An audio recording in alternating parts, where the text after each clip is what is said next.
ಶ್ರೀ ಗುರುಭ್ಯೋ ನಮಃ. ಹರಿ ಓಂ. ಶ್ರೀಕೃಷ್ಣ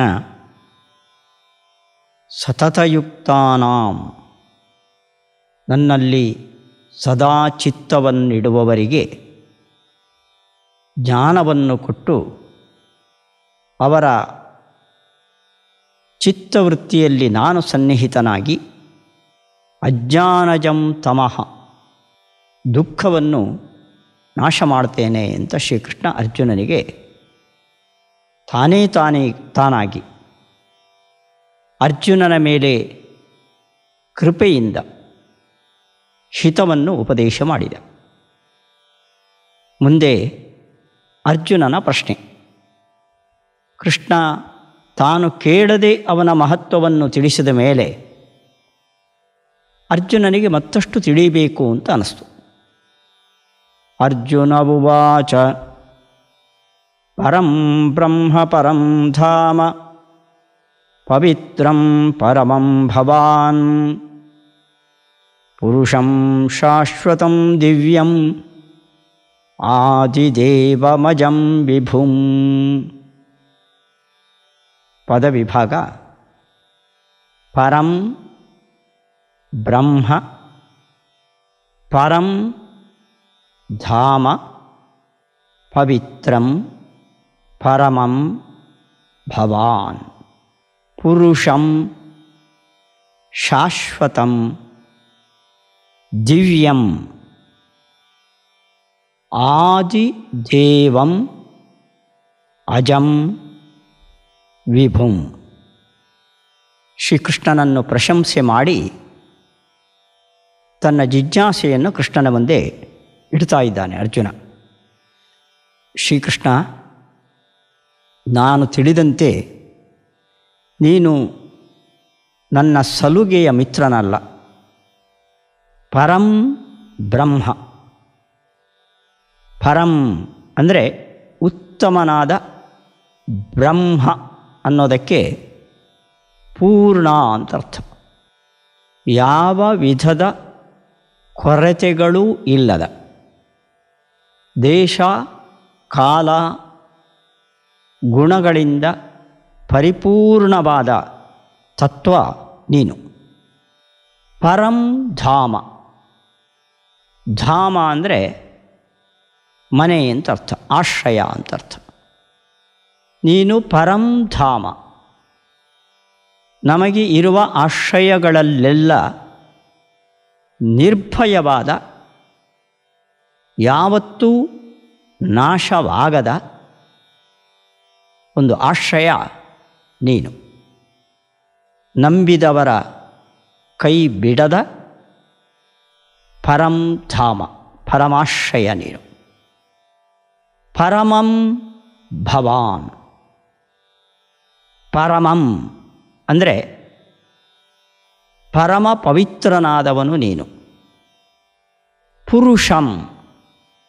ಪುರುಷ. ಪೂರ್ಣ ಷ ಅಂದರೆ ಷಡ್ಗುಣ, 6 ಗುಣಗಳು. ಐಶ್ವರ್ಯಸ್ಯ ಸಮಗ್ರಸ್ಯ ವೀರ್ಯಸ್ಯ ಯಶಸ್ಶ್ರಿಯಃ ಜ್ಞಾನ ವಿಜ್ಞಾನಯೋಶ್ಚೈವ. ಈ 6 ಗುಣಗಳು ದೇವರಿಗೆ ಮೀಸಲು. ಪೂರ್ಣವಾದ ಷಡ್ಗುಣ, ಈ 6 ಗುಣಗಳಿಂದ ಸಂಪನ್ನನಾದ ವ್ಯಕ್ತಿ ನೀನು. ಆದ್ದರಿಂದಲೇ ನಿನ್ನನ್ನು ಭಗವಾನ್ ಅಂತ ಕರೆಯುತ್ತಾರೆ. ಶಾಶ್ವತಂ. ಶಶ್ವತ್ ಏಕಪ್ರಕಾರಂ. ಯಾವ ಕಾಲ ದೇಶಗಳಲ್ಲೂ ವ್ಯತ್ಯಾಸವಿಲ್ಲದ ಸದಾ ಏಕರೂಪನಾದವನು ನೀನು.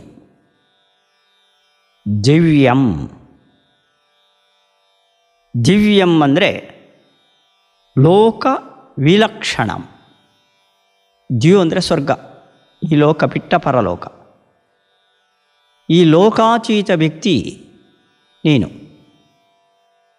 ಆದಿದೇವಂ. ಆದಿದೇವಂ ಆದಿಕಾಲದ ದೇವ ಅಂದರೆ ಮೊದಲಿಗ ದೇವತೆಗಳಲ್ಲೆಲ್ಲ ಪೂಜ್ಯರಾದವರಲ್ಲೆಲ್ಲ ಆದಿ. ಆದ್ದರಿಂದ ಆದಿದೇವಂ.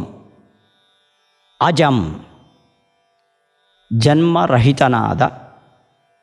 ವಿಭುಂ ವಿ ಅಂದರೆ ವಿಶಿಷ್ಟ ಹಾಗೂ ವಿವಿಧ, ಇದರ ಸಂಕ್ಷಿಪ್ತ ರೂಪ ವಿ. ಹೀಗಾಗಿ ವಿಭುಂ ಅಂದರೆ ಭೂ ಅಂದರೆ ಉತ್ಪತ್ತಿ ಕಾರಣ. ವಿಶಿಷ್ಟವಾದ ಅನೇಕ ವಿಧವಾದ ಈ ಲೋಕಗಳ ಉತ್ಪತ್ತಿಗೆ ಕಾರಣನಾದವನು ನೀನು. ಹೀಗೆ ಆದಿದೇವಂ ಅಜಂ ವಿಭುಂ. ಈ ಶ್ಲೋಕದಲ್ಲಿ ಕ್ರಿಯಾಪದ ಇಲ್ಲ. ಮುಂದಿನ ಶ್ಲೋಕದೊಂದಿಗೆ ಇದನ್ನು ಸೇರಿಸಿಕೊಂಡು ಅರ್ಜುನ ಶ್ರೀಕೃಷ್ಣನನ್ನು ಮಾಡಿದ ಸ್ತೋತ್ರ ಇದು. ಅವನ ಗುಣಗಳನ್ನು, ಉಳಿದವರಲ್ಲಿ ಇಲ್ಲದ ಅಸಾಧಾರಣ ಧರ್ಮಗಳನ್ನು ಉಲ್ಲೇಖ ಮಾಡಿ ನಿನ್ನ ಬಗ್ಗೆ ಇನ್ನಷ್ಟು ತಿಳಿಯಬೇಕು ಅಂತ ಮಾಡುವ ಪ್ರಾರ್ಥನೆ. ಮತ್ತೊಮ್ಮೆ ಶ್ಲೋಕ. ಪರಂ ಬ್ರಹ್ಮ ಪರಂ ಧಾಮ ಪವಿತ್ರಂ ಪರಮಂ ಭವಾನ್ ಪುರುಷಂ ಶಾಶ್ವತಂ ದಿವ್ಯಂ ಆದಿದೇವಮಜಂ ವಿಭುಂ. ಮುಂದಿನ ಶ್ಲೋಕ. ಆಹುಸ್ತ್ವಾಂ ಋಷಯಃ ಸರ್ವೇ ದೇವರ್ಷಿರ್ನಾರದಸ್ತಥಾ ಅಸಿತೋ ದೇವಲೋ ವ್ಯಾಸಃ ಸ್ವಯಂ ಚೈವ ಬ್ರವೀಷಿ ಮೇ. ಪದವಿಭಾಗ. ಆಹುಹು ತ್ವಾಂ ಋಷಯಃ ಸರ್ವೇ ದೇವರ್ಷಿಃ ನಾರದಃ ತಥಾ ಅಸಿತಃ ದೇವಲಃ ವ್ಯಾಸಃ ಸ್ವಯಂ ಚ ಏವ ಬ್ರವೀಷಿ ಮೇ. ನಿನ್ನನ್ನು ಹಿಂದೆ ಹೇಳಿದಂತೆ ಅಜಂ ವಿಭುಂ ಎಂಬುದಾಗಿ ಸರ್ವೇ ಋಷಯಃ ತ್ವಾಂ ಆಹುಹು. ಎಲ್ಲ ಋಷಿಗಳು, ಋಷಜ್ಞಾನೇ ಜ್ಞಾನಿಗಳು ನಿನ್ನನ್ನು ಹೇಳುತ್ತಾರೆ. ಯಾರು ಋಷಿಗಳು? ದೇವರ್ಷಿ ನಾರದ. ದೇವರ್ಷಿ ಅಂತ ಪ್ರಸಿದ್ಧನಾದ ನಾರದರು. ತಥಾ ಅಸಿತಃ ಅಸಿತ ಋಷಿ, ದೇವಲಃ ದೇವಲ ಋಷಿ, ವ್ಯಾಸಃ ವ್ಯಾಸ ಮಹರ್ಷಿಗಳು ಇವರೆಲ್ಲ ನಿನ್ನನ್ನು ಅಜ, ವಿಭು, ಪರಬ್ರಹ್ಮ, ಪರಂಧಾಮ ಎಂಬುದಾಗಿ ಹೇಳ್ತಾರೆ.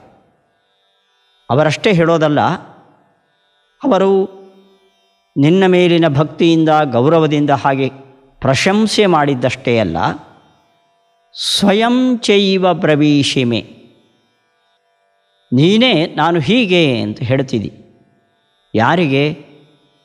ಮೇ ನನಗೆ, ಪ್ರೀತಿಯ ನನ್ನ ಮೇಲೆ ವಿಶ್ವಾಸದಿಂದ.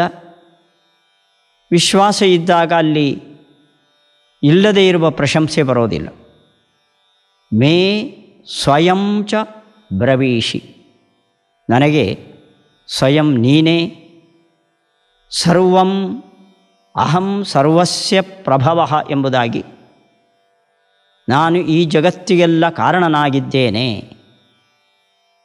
ಎಂದು ಋಷಿಗಳು ಏನು ಮಹತಿಯನ್ನು ನಿನ್ನಲ್ಲಿ ಕಂಡಿದ್ದಾರೋ, ಹೇಳ್ತಾ ಇದ್ದಾರೋ, ಅದನ್ನು ನೀನೇ ನಿನ್ನ ಬಾಯಿಯಿಂದ ನಾನು ಇಂಥವನು ಅಂತ ಹೇಳಿದ್ದಿ. ಮತ್ತೆ ಶ್ಲೋಕ. ಆಹುಸ್ತ್ವಾಂ ಋಷಯಃ ಸರ್ವೇ ದೇವರ್ಷಿರ್ನಾರದಸ್ತಥಾ ಅಸಿತೋ ದೇವಲೋ ವ್ಯಾಸಃ ಸ್ವಯಂ ಚೈವ ಬ್ರವೀಷಿ ಮೇ. ಇಷ್ಟು ಹೇಳಿ ಸರ್ವಮೇತದ್ಧೃತಂ ಮನ್ಯೇ ಯನ್ಮಾಂ ವದಸಿ ಕೇಶವ ನಹಿ ತೇ ಭಗವನ್ ವ್ಯಕ್ತಿಂ ವಿದುರ್ದೇವಾನ ದಾನವಾಃ. ಪದವಿಭಾಗ. ಸರ್ವಂ ಏತತ್ ಋತಂ ಮನ್ಯೆ ಯತ್ ಮಾಂ ವದಸಿ ಕೇಶವ ನ ಹಿ ತೇ ಭಗವನ್ ವ್ಯಕ್ತಿಂ ವಿದುಃ ದೇವಾಃ ನ ದಾನವಾಃ. ಕೇಶವ ಅಂತ ಕೃಷ್ಣನನ್ನು ಸಂಬೋಧನೆ ಮಾಡಿ, ನಾನು ಇದುವರೆಗೆ ನಿನ್ನ ಬಗ್ಗೆ ಏನು ಮಹತಿಯನ್ನು ಗುಣಧರ್ಮಗಳನ್ನು ನಿರೂಪಣೆ ಮಾಡಿದ್ದೇನೋ ಕೇಶವ, ಏತತ್ ಸರ್ವಂ ಋತಂ ಮನ್ಯೆ, ಇವೆಲ್ಲವೂ ಸತ್ಯ, ಇದರಲ್ಲಿ ಅತಿಶಯೋಕ್ತಿ ಇಲ್ಲ. ಹೊಗಳುವ ಭರದಿಂದ ಇಲ್ಲದೇ ಇರುವ ಗುಣಗಳನ್ನೆಲ್ಲ ನಿನ್ನಲ್ಲಿ ತುಂಬಿ ಹೇಳಿದ್ದಲ್ಲ. ಯಾಕೆಂದರೆ ಎನ್ಮಾಂ ವದಸಿ ಕೇಶವ, ಆ ಗುಣಗಳು ನಿನ್ನಲ್ಲಿ ಇಲ್ಲ ಅಂತಾದರೆ ನನ್ನ ಉದ್ಧಾರಕ್ಕೆ ಪಣತೊಟ್ಟು ನಿಂತ ನೀನು ನನಗೆ ಹೇಳಲಿಕ್ಕಿಲ್ಲ. ನಿನ್ನ ಸ್ನೇಹಿತನಾದ, ನಿನ್ನ ಭಕ್ತನಾದ, ಕುಂತಿಯ ಮಕ್ಕಳ ಕುಲೋದ್ಧಾರಕನಾದ ನೀನು ನನಗೆ ನಿನ್ನ ಬಾಯಿಯಿಂದ ನನ್ನ ಎದುರುಗಡೆ ಈ ಗುಣಗಳನ್ನು ಹೇಳ್ತಾ ಇದ್ದಿ ಅಂದರೆ ಇದು ಅತಿಶಯೋಕ್ತಿಯಲ್ಲ. ಸರ್ವಂ ಏತತ್ ಋತಂ ಮನ್ಯೆ, ಇವೆಲ್ಲವೂ ಸತ್ಯವಾದದ್ದು. ಯಾಕೆಂದರೆ ಭಗವನ್ ಪರಮಾತ್ಮನೇ ತೇ ವ್ಯಕ್ತಿಂ, ನಿನ್ನ ಸಾಮರ್ಥ್ಯ ಅತಿಶಯವನ್ನು ದೇವಾಹ ದೇವತೆಗಳು, ದಾನವಾಹ ದಾನವರು ನ ವಿದುಃ, ನಿನ್ನ ಪೂರ್ಣ ಮಹತ್ವವನ್ನು ದೇವತೆಗಳೂ ಅರಿಯರು, ದಾನವರು ತಿಳಿಯಲಾರರು. ಆದ್ದರಿಂದ ನಿನ್ನ ಬಾಯಿಯಿಂದಲೇ ನೀನು ನಿನ್ನ ಮಹತ್ವವನ್ನು ನನಗೆ ಅಹಂ ಸರ್ವಸ್ಯ ಪ್ರಭವಃ ಅಂತ ನನ್ನ ಮುಂದೆ ಹೇಳಿದ್ದಿ.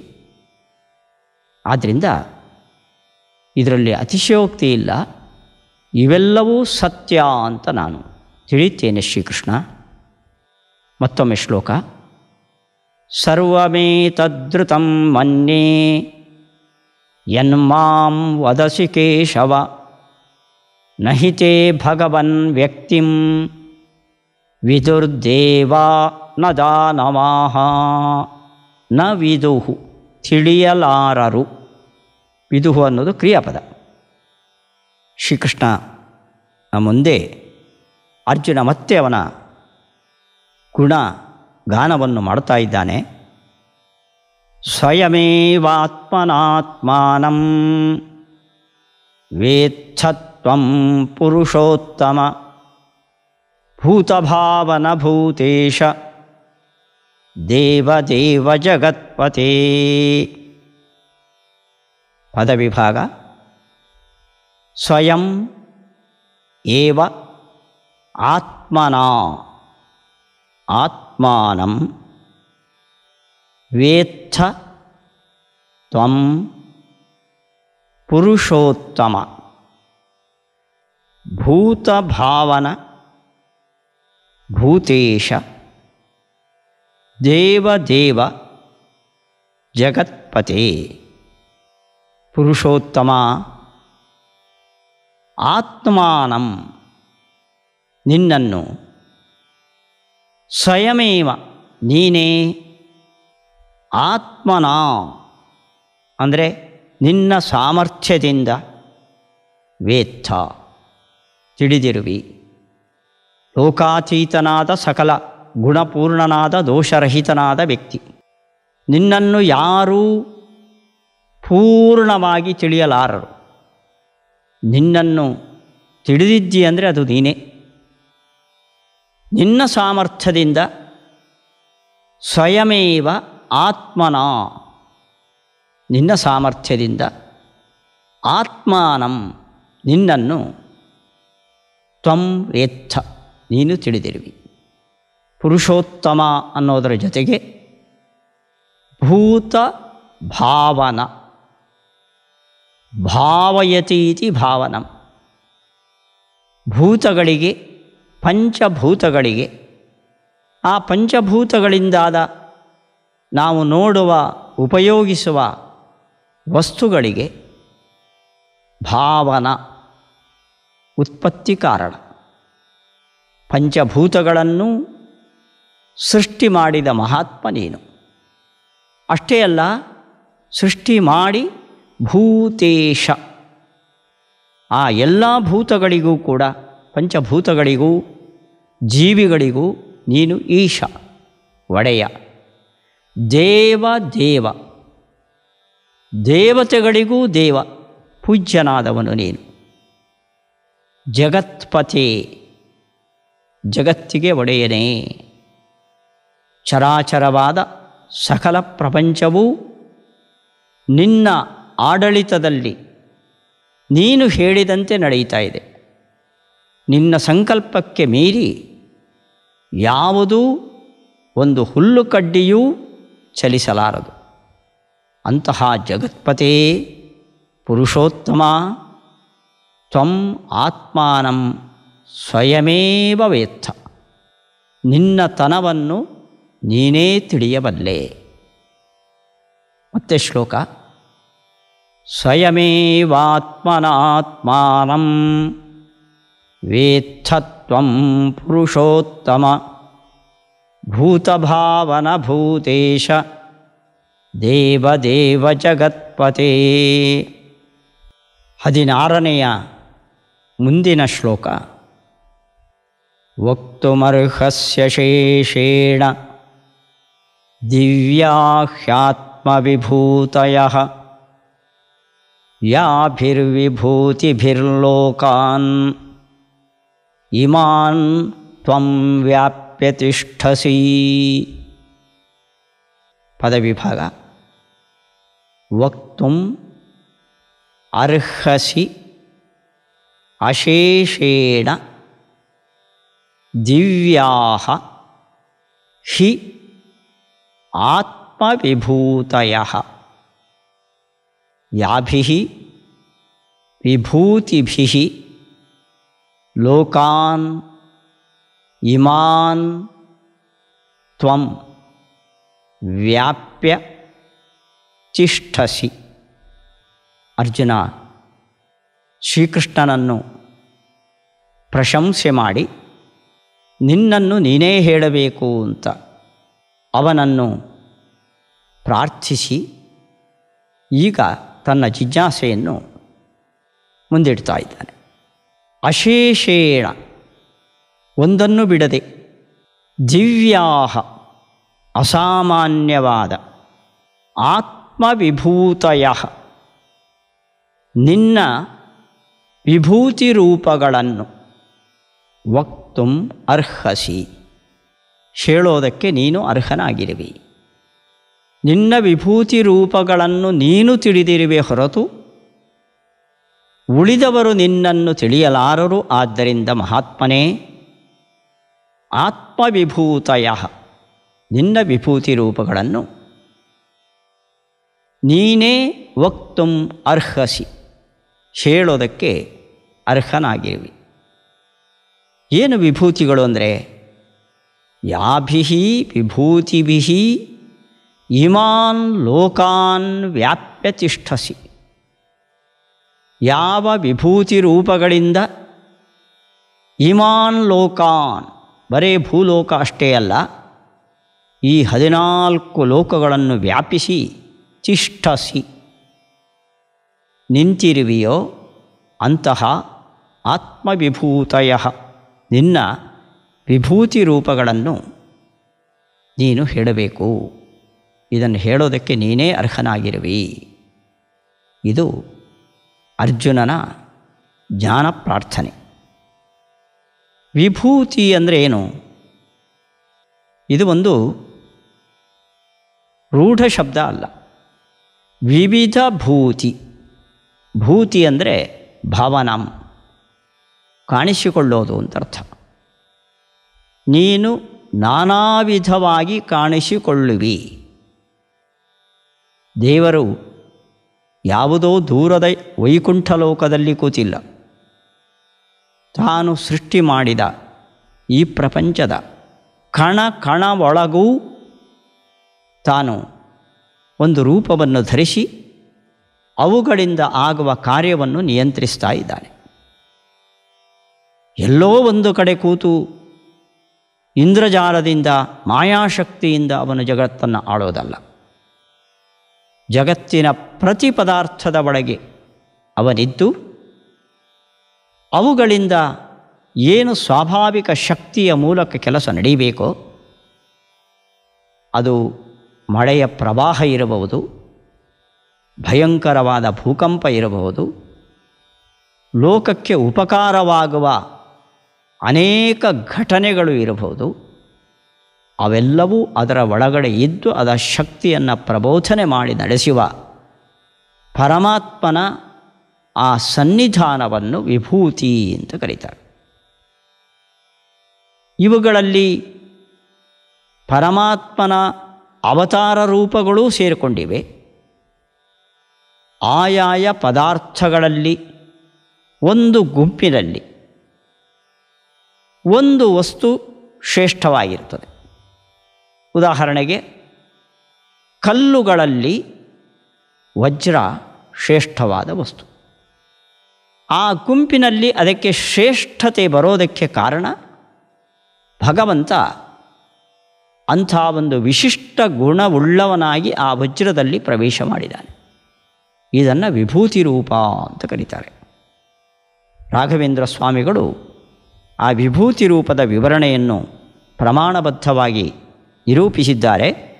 ಯೇಷಾಂ ವಿಷ್ಣುಸ್ವರೂಪಾಣಾಂ ಸನ್ನಿಧೇಹಿ ಅನ್ಯವಸ್ತುಷು ವಿಶಿಷ್ಟತ್ವಂ ಸಜಾತೇಹಿ ಸ್ಯಾತ್ ವಿಭೂತ್ಯಾಖ್ಯಾನಿ ತಾನಿತು. ಯಾವ ಭಗವಂತನ ಸನ್ನಿಧಾನದಿಂದಾಗಿ ಆ ವಸ್ತುವು ತನ್ನ ಜಾತಿಯ ಇತರೆಲ್ಲ ವಸ್ತುಗಳಿಗಿಂತ ಮಿಗಿಲಾಗಿ ನಿಲ್ಲಬಲ್ಲದು, ಅದಕ್ಕೆ ಕಾರಣವಾದ ಭಗವಂತನ ಒಂದು ವಿಶಿಷ್ಟ ರೂಪ, ಅದನ್ನು ವಿಭೂತಿ ರೂಪ. ಉದಾಹರಣೆಗೆ ಮರಗಳು, ಹಲವಾರು ಜಾತಿಯ ಮರಗಳಿವೆ. ಆದರೆ ಅಶ್ವತ್ಥ ಮರಕ್ಕೆ ನಾವು ಪ್ರದಕ್ಷಿಣೆ ಬರ್ತೇವೆ. ಹೀಗೆ ಮರಗಳಲ್ಲೆಲ್ಲ ಮೇಲ್ಮೆಯನ್ನು ಗಳಿಸಿ ವೈಶಿಷ್ಟ್ಯವನ್ನು ಪಡೆದು ಆರಾಧ್ಯವಾದ ಒಂದು ಮರ ಅಶ್ವತ್ಥ ವೃಕ್ಷ. ಕಾರಣ ಏನು? ಅಲ್ಲಿ ಭಗವಂತ ವಿಶಿಷ್ಟ ರೂಪದಿಂದ ನಿಂತಿದ್ದಾನೆ. ಹೀಗಾಗಿ ತನ್ನ ಜಾತಿಯ ವಸ್ತುಗಳಲ್ಲಿ ಅದು ಶ್ರೇಷ್ಠವಾಗಿ ನಿಂತಿದೆ. ಇಂಥ ವಿಶಿಷ್ಟ ವಸ್ತುಗಳಲ್ಲಿ ವೈಶಿಷ್ಟ್ಯವನ್ನು ನೀಡೋದಕ್ಕೋಸ್ಕರ ಆ ಗುಣಗಳನ್ನು ತುಂಬಿಕೊಂಡು ಪರಮಾತ್ಮನ ಸನ್ನಿಧಾನಕ್ಕೆ ವಿಭೂತಿ ರೂಪ ಅಂತ ಕರೀತೇವೆ. ಅಂಥ ವಿಭೂತಿ ರೂಪಗಳನ್ನು ಶ್ರೀಕೃಷ್ಣ ನೀನು ತಿಳಿದಿದ್ದಿ, ನನಗೆ ಹೇಳು. ಇದು ಅರ್ಜುನನ ಪ್ರಾರ್ಥನೆ. ಮತ್ತೆ ಶ್ಲೋಕ. ವಕ್ತುಮರ್ಹಸ್ಯ ಶೇಷೇಣ ದಿವ್ಯಾಹ್ಯಾತ್ಮವಿಭೂತಯಃ ಯಾಭಿರ್ವಿಭೂತಿಭಿರ್ಲೋಕಾನ್ ಇಮಾನ್ ತ್ವಂ ವ್ಯಾಪ್ಯ ತಿಷ್ಠಸಿ. ಕೃಷ್ಣನ ಉತ್ತರ ಮುಂದಿನ ಶ್ಲೋಕಗಳಲ್ಲಿ ನಾವು ನೋಡೋಣ. ಶ್ರೀಕೃಷ್ಣಾರ್ಪಣಮಸ್ತು.